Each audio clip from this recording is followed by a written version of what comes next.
On the frigid evening of November 14, 2023, the 911 dispatcher in the city of Northgate received a call that was less a scream for help and more a quiet tremor of fear. The voice on the line belonged to a young woman named Sarah Jenkins, a sophomore at the prestigious Northgate University. She was calling about her friend, her best friend. She explained that her friend, Auntie Williams, had not answered her texts or calls for 3 days. This was not just unusual, it was impossible. Imani, she insisted, was the kind of person who responded to a text within minutes, often with a string of emojis and a question about your own day. The dispatcher took the details with professional calm. Imani Williams, age 18, a freshman at the university on a full international scholarship. Last known address was a luxury apartment downtown, a recent and surprising upgrade from her modest dorm room. Sarah provided the address, her voice cracking as she added one final chilling detail. She said Imani had been seeing someone, an older man who had been helping her, a mentor she had called him. 2 uniformed officers were dispatched to the address at the Residences at City Spire, a building of glass and steel that pierced the gloomy November sky. The concierge, a man with a practiced, indifferent air, let them into the elevator and up to the 14th floor. He used a master key to open the door to apartment 14B. What they found inside would begin a mystery that unraveled the very nature of kindness and exposed a darkness hiding in the most benevolent of disguises. The apartment was pristine, spotless even. White couches sat on a plush grey rug, a glass coffee table held a single art book, and the kitchen counters gleamed under recessed lighting. It was cold, not just in temperature, but in feeling.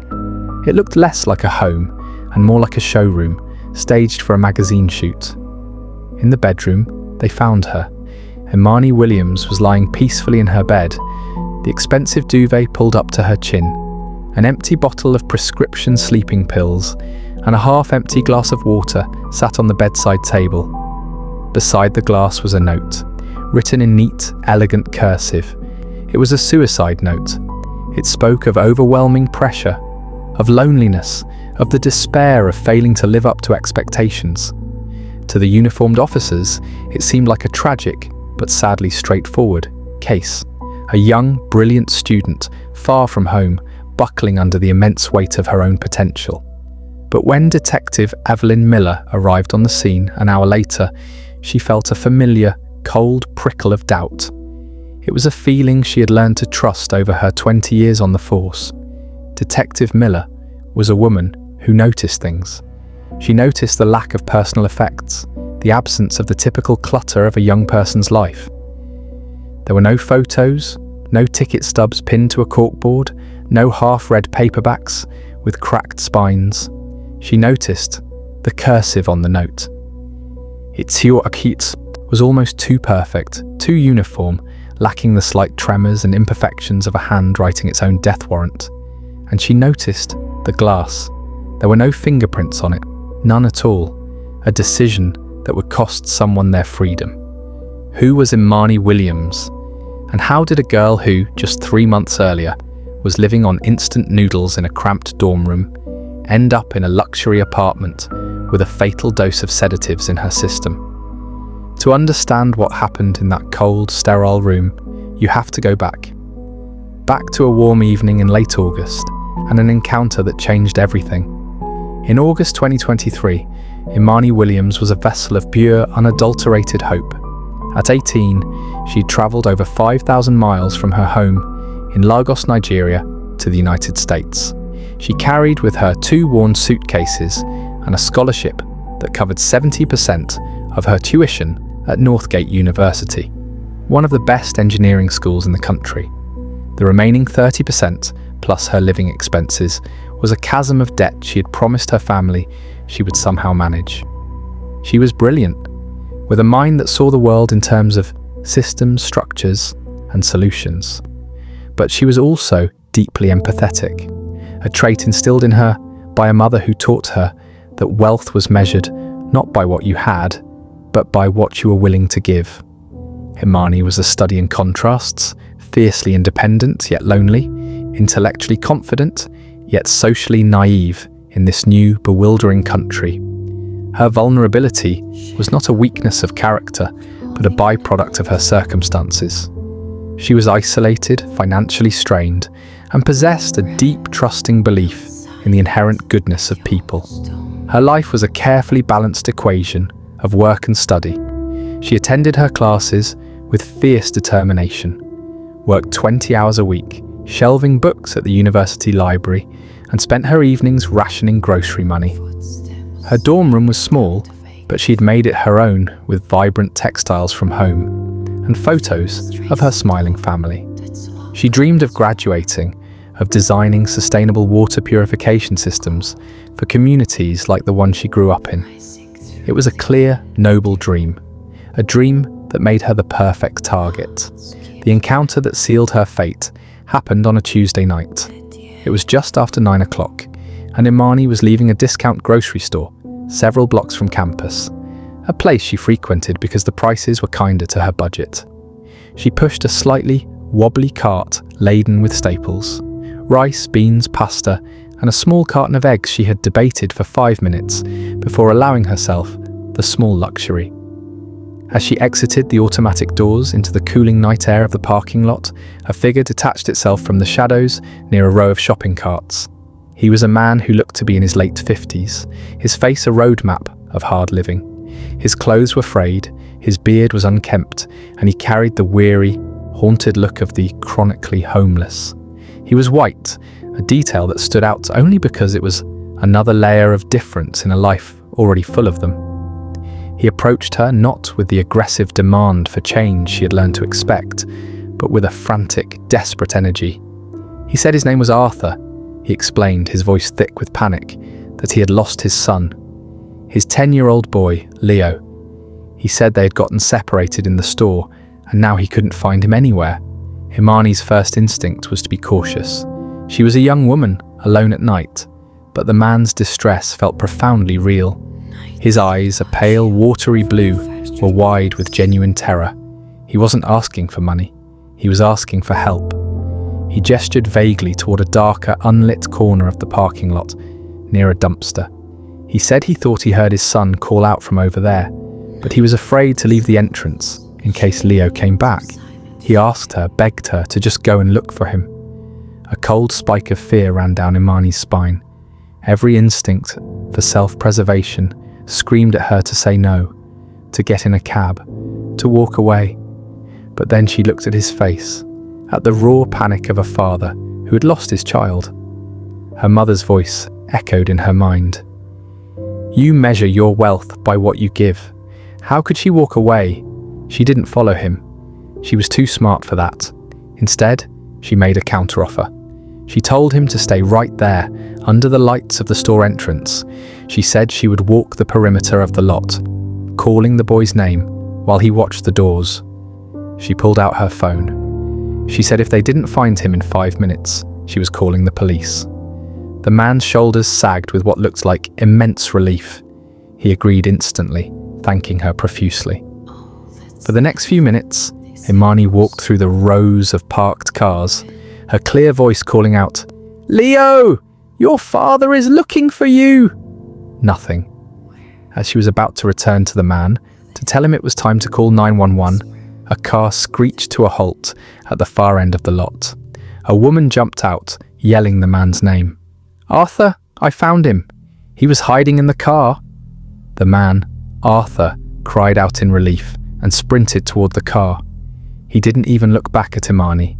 She watched for a moment as he embraced the woman, then presumably his son, inside the vehicle. She felt a wave of relief wash over her, followed by a quiet sense of satisfaction. She had done the right thing. She had helped. Shaking her head at the strange drama of the night, she gathered her groceries and began the long walk back to her dorm. She had no idea she was being watched. She had no idea she had just passed the most important test of her life. 3 days later, Imani was shelving books in the hushed, cavernous third-floor stacks of the university library.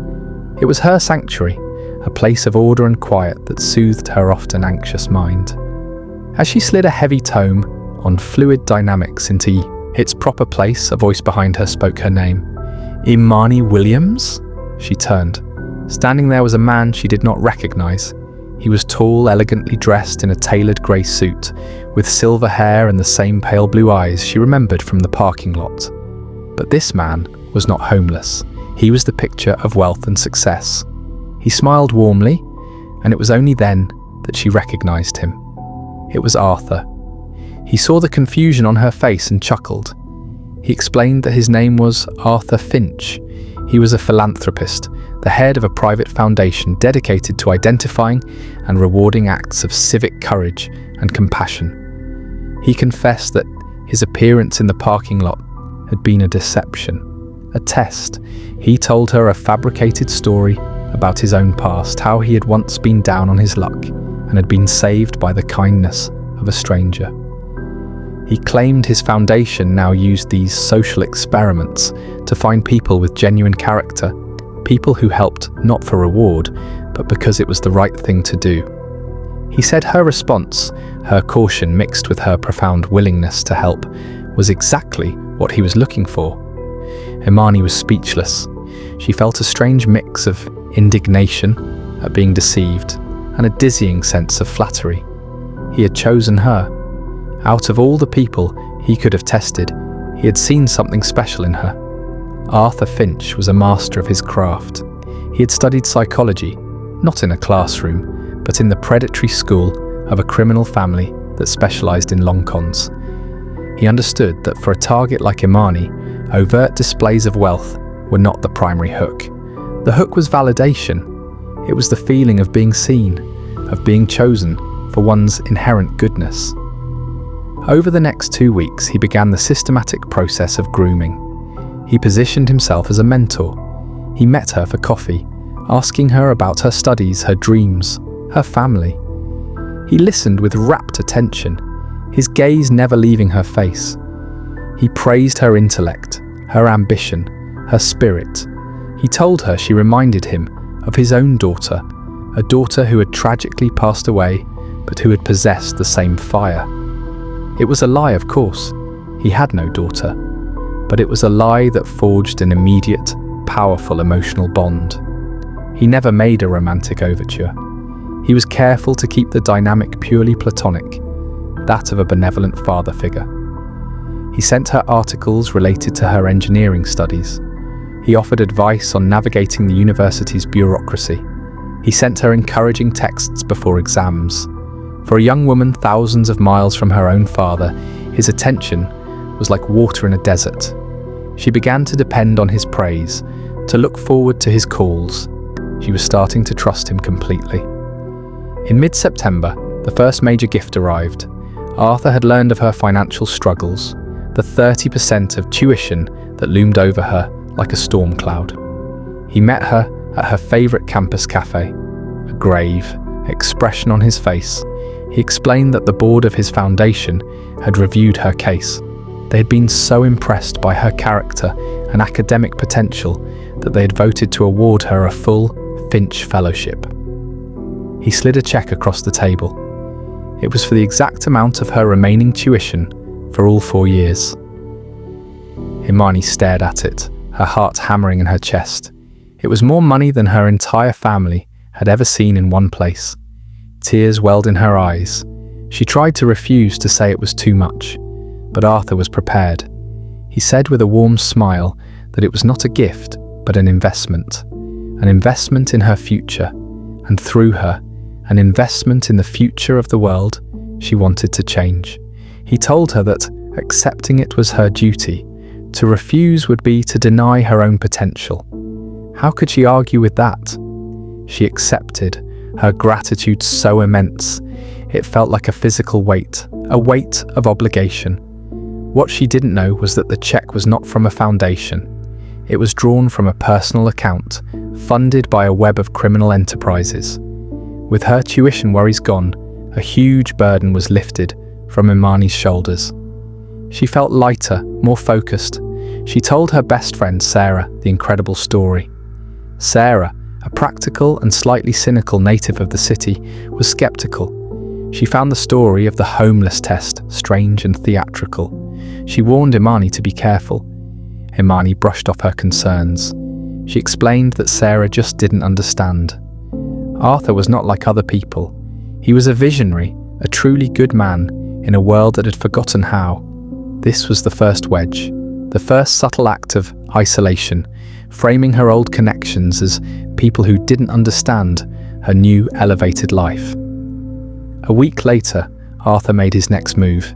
He visited her cramped dorm room, his large frame looking comically out of place. He looked around at the small space, the shared bathroom down the hall, the noise from the neighbouring rooms. He frowned with concern. He told her that a mind like hers needed space to think, a quiet environment to flourish. He said that the Finch Fellowship came with other benefits. The following Saturday, he took her to the residences at City Spire. He showed her apartment 14B. It was a palace compared to her dorm. It had a view of the entire city, a modern kitchen, a bedroom with an ensuite bathroom. It was fully furnished, right down to the plush towels and high thread count sheets. He told her it was hers to use, rent-free for the duration of her studies. He explained that his foundation owned several corporate apartments in the building for visiting fellows and executives. This one was currently empty, and it was a waste for it not to be used by someone as deserving as her. Again she hesitated. Again, he framed it as a necessary tool for her success. To refuse was to be ungrateful, to sabotage the very investment he had made in her. She moved in the next day. The transition was dizzying. One day she was eating instant soup on her dorm bed. The next she was looking out over the city from a 14th floor window. The sheer extravagance of it all created a powerful psychological effect. It made her feel special, chosen, but it also deepened her sense of debt. How could she ever repay such incredible generosity? This was the core of Arthur's strategy. He wasn't buying her, he was indebting her. He was creating a gratitude so profound that it would be impossible for her to say no when the time came for him to collect. Once she was physically isolated in the new apartment, far from the casual social interactions of the dorm, he began to isolate her socially. He subtly criticized Sarah, suggesting her friend was perhaps a little jealous that she didn't have Imani's vision. He encouraged her to cut back on her library job, telling her that her time was too valuable to be spent shelving books. He gave her a generous weekly stipend for living expenses, removing her last piece of financial independence. He discouraged frequent calls home to Nigeria, explaining with a gentle tone that she needed to immerse herself fully in her new life to succeed. He said hearing the struggles of her family would only distract her and fill her with guilt. He was framing her isolation as a necessary sacrifice for her glorious future.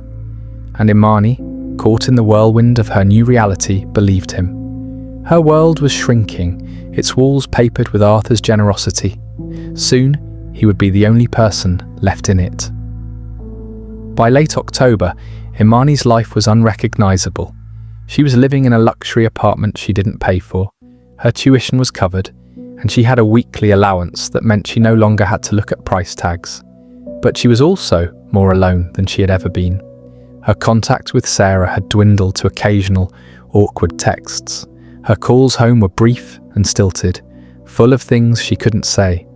Arthur Finch was now the sun around which her entire world revolved. It was then that the mask began to slip. The shift was subtle at first. The dynamic, once a comfortable mentorship, began to feel different, more controlling. The first true request was disguised as concern for her safety.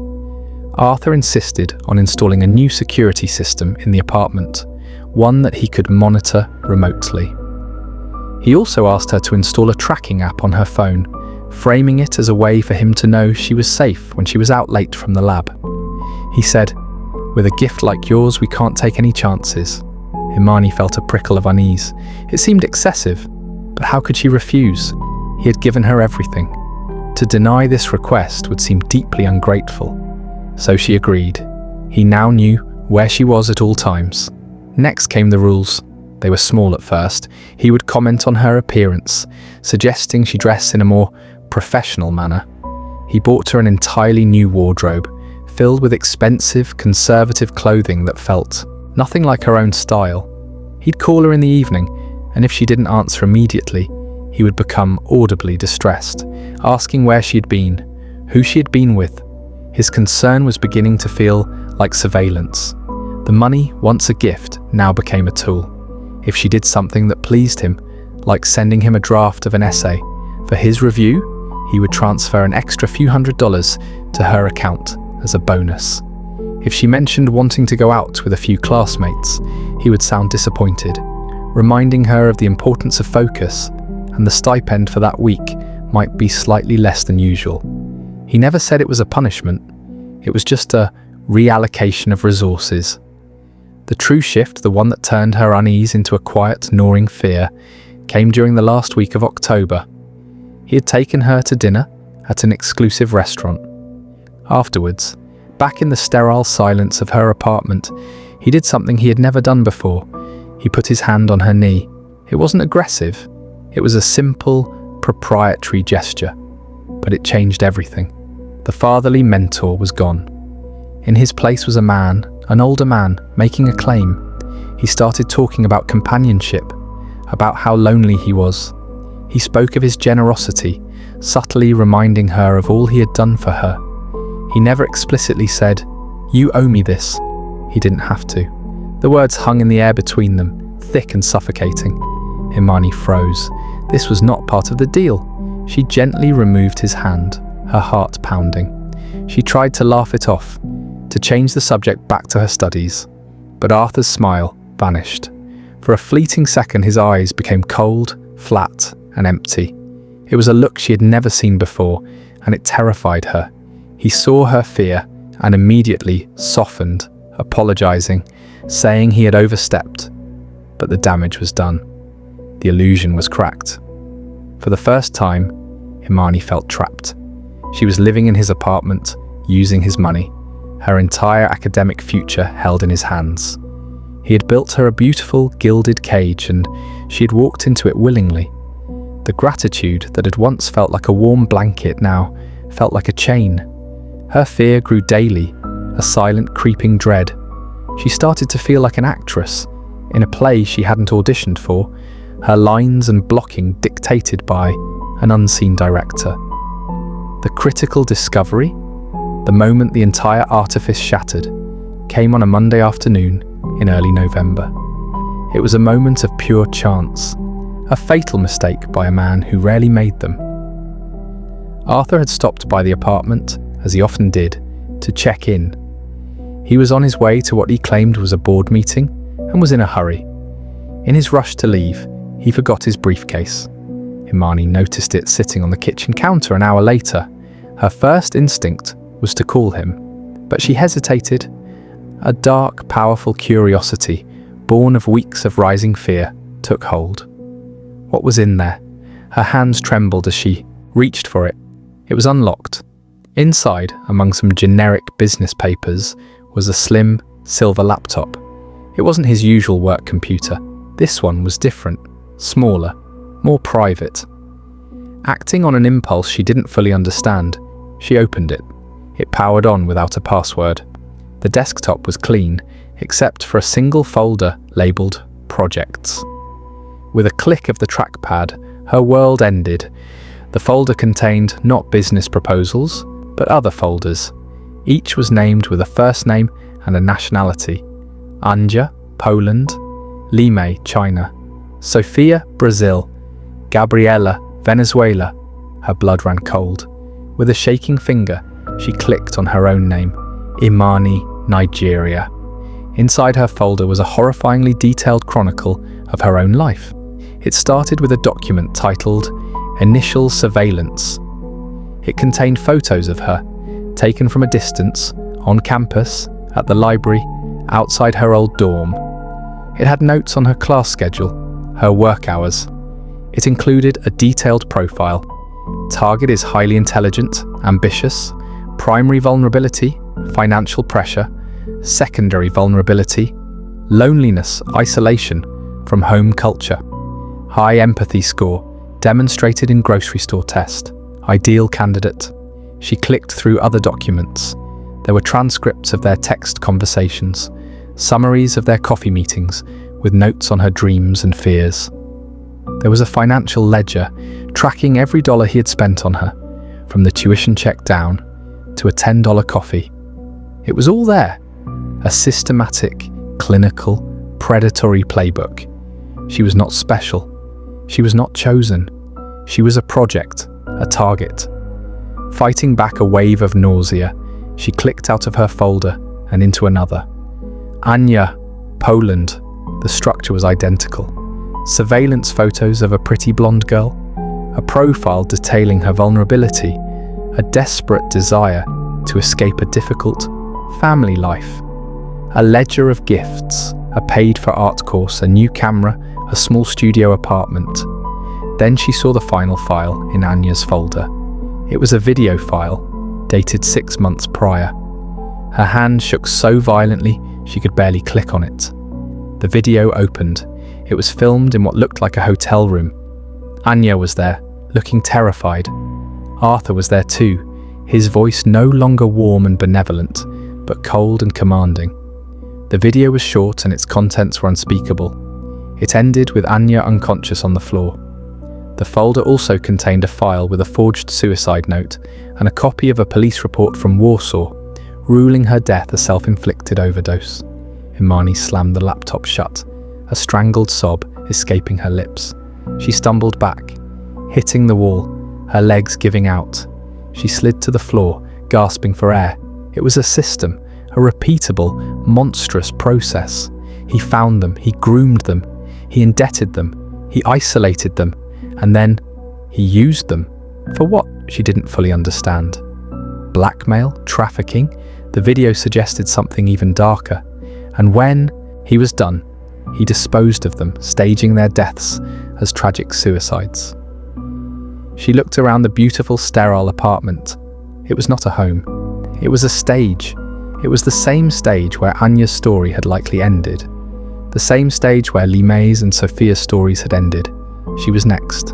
The realization hit her with the force of a physical blow. Her meticulously planned future, her dreams of helping her community, all of it was a lie, a backdrop for a horror story she was the star of.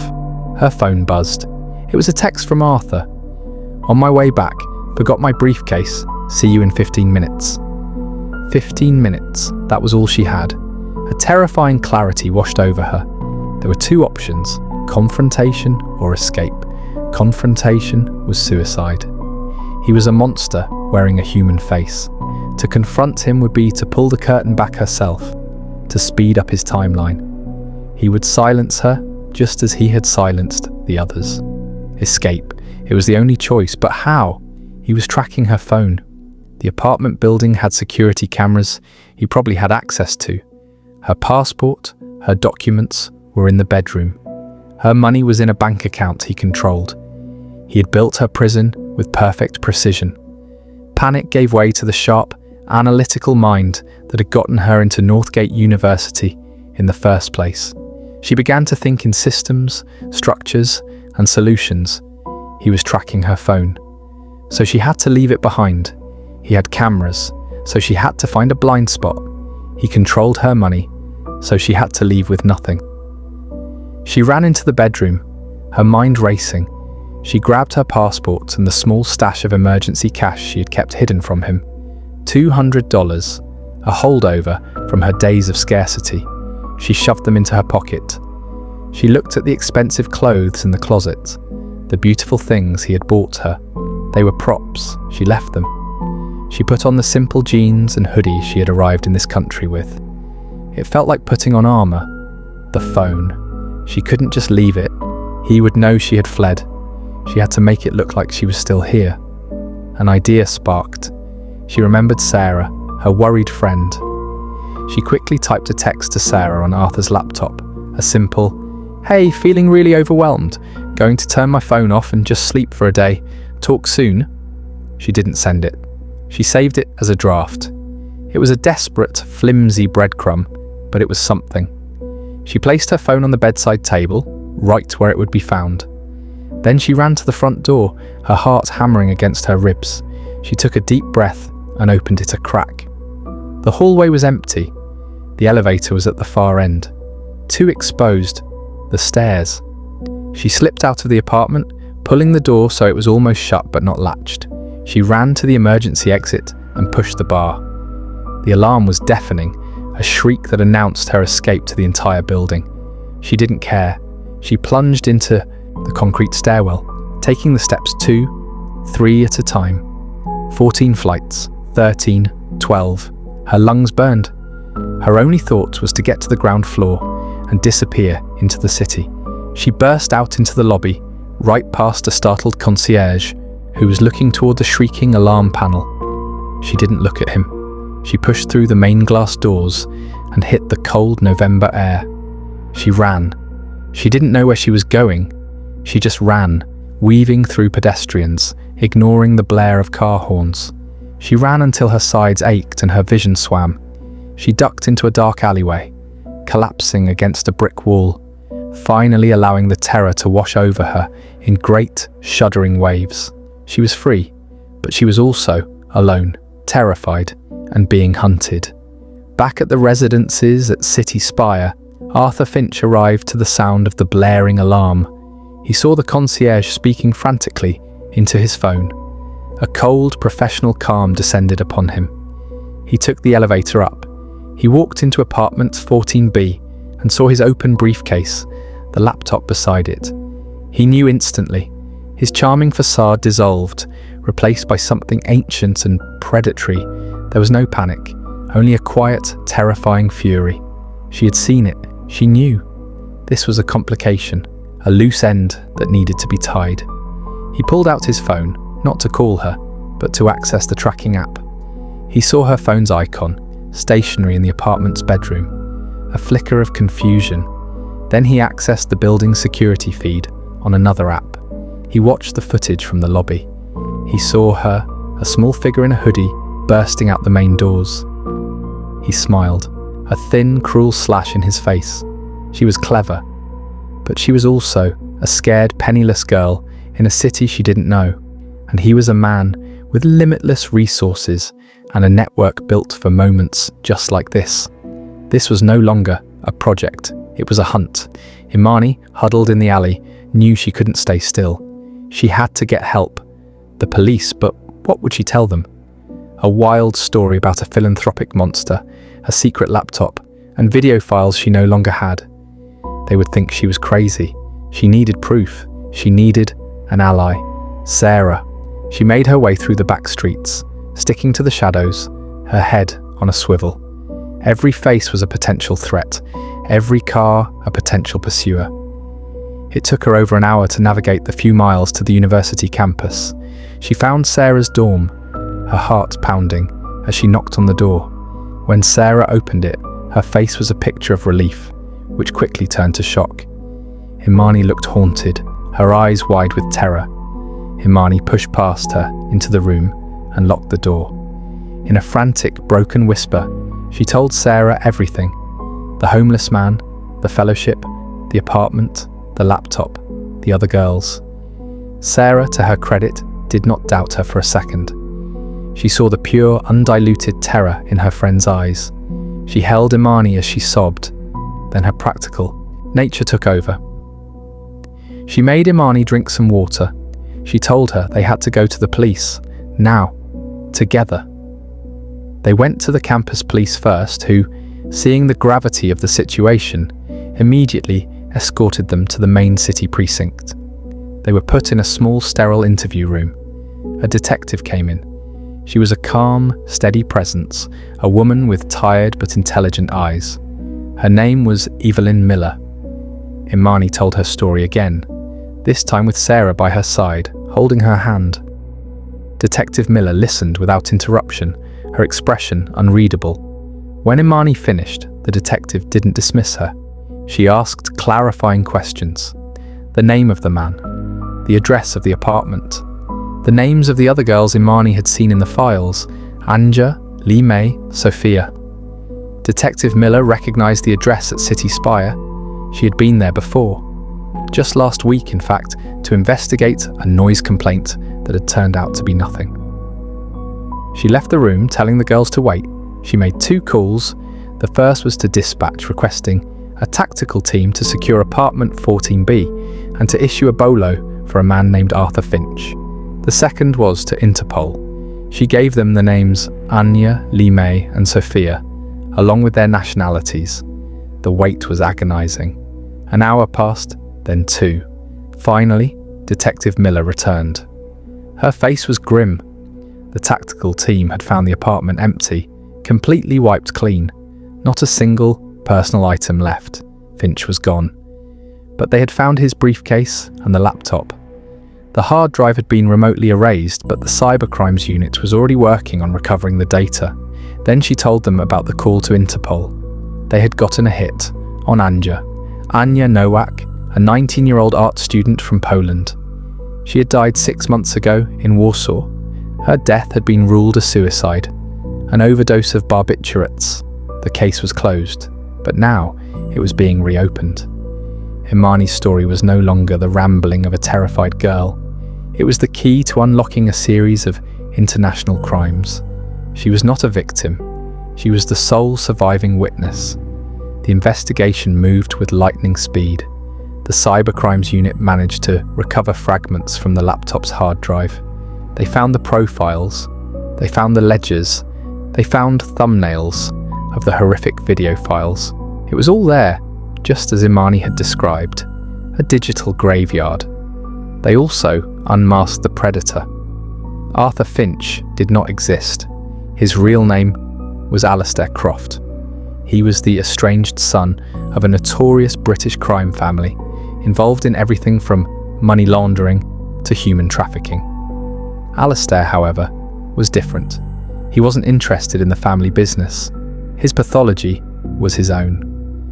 A forensic psychologist brought in by Detective Miller pieced together a profile. The psychologist explained that Alistair Croft was a specific, highly organized type of predator, a collector. He didn't want money from his victims. He wanted their souls. He savored the process, the hunt, the grooming, the creation of total dependency. He fed on their gratitude and hope. The final act, the murder staged as suicide, was his ultimate expression of power. It was the erasure of a person, the final perfect collection of a life. The homeless man disguise was a stroke of sociopathic genius, a theatrical test to find the exact type of empathy he sought to devour. The international manhunt for Alistair Croft began, but he had vanished. He was a ghost, an expert at creating and dissolving identities. For weeks there was nothing. Imani was kept in protective custody, moved from safe house to safe house. The relief of her escape was slowly being replaced by the chilling fear that he was still out there, that he could find her. The break in the case came from an unexpected source, the unexpected ally, a cleaning lady who worked at the residences at City Spire. She came forward after seeing Croft's face on the news. She told Detective Miller that Mr. Croft was always very particular. He paid her extra to use only his special cleaning supplies, which he kept locked in a storage unit in the building's basement. She had always found it odd. The police obtained a warrant for the storage unit, and it was a treasure trove of horror. It contained what the psychologist called a predator's kit. Dozens of different sets of clothes for various disguises, including the frayed jacket and worn boots of Arthur the homeless man. There were fake passports, untraceable phones, and most chillingly, a collection of trophies. A small silver locket from Anja, a jade pendant from Lee May, a single colourful earring from Sophia, and in a small empty velvet box, a label that read, Imani, Nigeria. He had already chosen her trophy, but the most important discovery was a set of private flight logs for a chartered jet. The logs showed a flight that had departed from a private airfield outside Northgate on the night of Imani's escape. The destination, a remote, private island in the Caribbean, owned by a shell corporation. Alistair Croft had made a mistake. In his fury and his arrogance, he had retreated not to a new identity, but to his own personal kingdom. He had underestimated the speed and resources of the law enforcement network he was up against. He had underestimated Imani. A joint task force, working with the island nation's authorities, descended on the small private estate. They found Alistair Croft sipping a cocktail by his infinity pool. His surprise was absolute. The charming, benevolent Arthur Finch was gone. The cold, furious predator was gone. All that was left was a pathetic, middle-aged criminal, cornered and defeated. The legal outcomes were swift and decisive. With Imani's brave testimony and the mountain of digital and physical evidence, Alistair Croft was convicted on multiple counts of kidnapping and murder. The cases of Anja Nowak and the other young women previously ruled suicides were reclassified as homicides. Croft was sentenced to multiple life sentences without the possibility of parole, destined to spend the rest of his days in a cage far less gilded than the ones he built for others. The case of the philanthropist predator had a profound impact. It led to new protocols for universities dealing with international students, creating better support systems to combat the exact kind of isolation Croft exploited. It sparked a public conversation about the subtle nature of psychological manipulation and the way predators can weaponize generosity. And what of Imani Williams? The ordeal left scars deep and invisible, but it did not break her. She did not return to the life that had been stolen from her. Instead, she found a new purpose. She finished her degree, her focus more intense than ever, but she also worked with law enforcement and victim support groups, sharing her story. She became an advocate, a voice for those who had been silenced. She found strength not by forgetting what happened, but by using it as fuel. Her survival was not an ending, but a new beginning. Her journey, which began with a simple act of kindness in a grocery store parking lot, became a testament to resilience. It served as a powerful, cautionary tale that the most dangerous monsters are rarely the ones who leap from the shadows. They are the ones who offer you a hand, a smile, and a beautiful, gilded cage, promising you the world, while intending to take everything you have. They are the ones who know that the heaviest chains are forged not from iron, but from gratitude.